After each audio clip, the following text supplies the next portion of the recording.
Salutations, my Fallout lovers. It is Maddie here today, bringing you a Fallout 4 discussion video. Now, before anything, be sure to check out the link in the description of my previous video. That is this week's Ham Radio podcast featuring the genius writer Charles Battersby from Shoddycast. He is so awesome. His voice is golden. You gotta check it out. We discuss all this week's Fallout 4 news. But one thing we discussed very briefly in the podcast was Pete Hines' Twitter absence. And now what I try to do with the podcast is to accommodate those who can't listen to the full episode. So I try to go ahead and switch up the content as much as I can so it doesn't feel repetitive for those who have listened to the full podcast.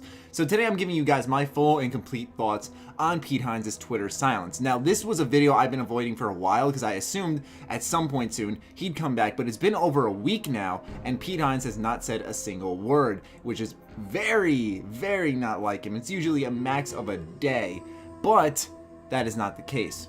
So, when did Pete Hines go silent on Twitter? It was the day before the big leak. And that's what everyone's saying is so big about this, is because ever since the leak happened, a lot of Bethesda has gone completely silent. I know that the official Bethesda Twitter for 2 days was silent after this big leak, and then they kind of went back to your standard marketing. Pete Hines, though, the head of PR for Bethesda, has not said a thing on Twitter for over a week. Now, one thing that is worth mentioning is that, as you can see here, he says, I said to Dee, his wife, earlier today, that with the way my week has been going, we're going to lose 4-0 tonight. So far, I'm pretty damn close. And he was referring to a sports game, the Capitals and the Rangers, when they were playing each other in the playoffs. And I'm not trying to get too into his personal life, and I'm just saying that it seems like he was having a bad week prior to this, and it seems like things kind of piled on, whether it be his sports team he's passionate about, or the project that his entire team, so to say his team, not really, but you get what I'm saying, a team he's been a part of for so long, this project that they've been hiding kind of just got unveiled. And so a lot of people have been asking me, let's talk about this Twitter silence. What's been going on there? And now that it's been over a week, I feel like something's up. I feel like what happened was that this kind of solidifies to a degree. I wouldn't say this is anything concrete because this is just speculation, but I would say to a degree this does solidify the theories that this leak is in fact real, like we all think it is. I know that it's almost 100% true, but there's still always that slight chance just because it hasn't come from Bethesda officially.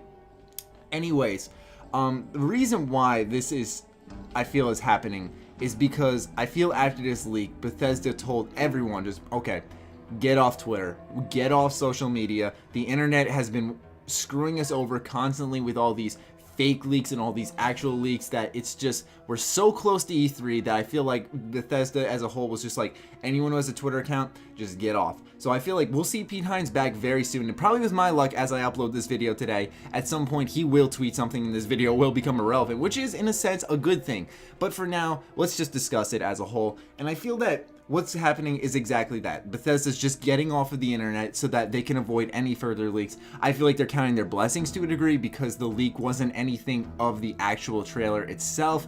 It wasn't anything specific, if you know what I'm saying. Like, we know now that there will be a cinematic trailer at E3. That's all we know. We didn't see what's in the cinematic trailer, where the game's set, which are huge things for Fallout.